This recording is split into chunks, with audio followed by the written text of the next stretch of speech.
આજે છે good Friday એટલે કે પ્રેમ અને ક્ષમા તેમજ બલિદાનનો પવિત્ર પર્વ।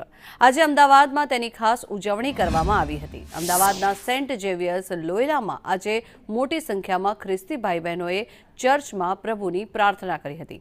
અહીં કલાકારો દ્વારા ઈસુ ખ્રિસ્તના જીવન કવન પર નાટક પણ ભજવવામાં આવ્યું। આજથી 2000 વર્ષ પહેલા નિર્દય રીતે ક્રૂસ પર ઈસુ ખ્રિસ્તને મૃત્યુ પામ્યા હતા, ત્યારે ગુડ ફ્રાઈડે એટલે કે કરુણા, પ્રેમ, ત્યાગ, બલિદાન, શાંતિ અને મુક્તિનો દિવસ।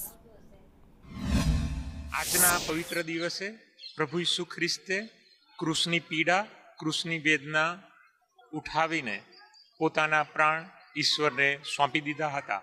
એને જ આપણે ગુડ ફ્રાઈડે તરીકે ઓળખીએ છીએ। ક્રૂસ એ ખ્રિસ્તી જીવનમાં અમે માનીએ છીએ, અત્યારે પવિત્ર માનીએ છીએ, પરંતુ પહેલાં એને પાપની નિશાની તરીકે ઓળખવામાં આવતી હતી।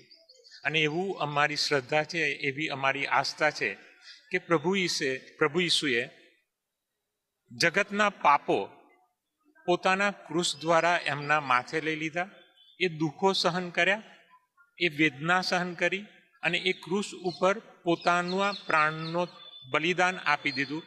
અને એ દ્વારા તેમણે આખી માનવ જગતને પાપમાંથી મુક્તિ આપી અને આપણને પરમેશ્વર તરફ દોરી જાય છે।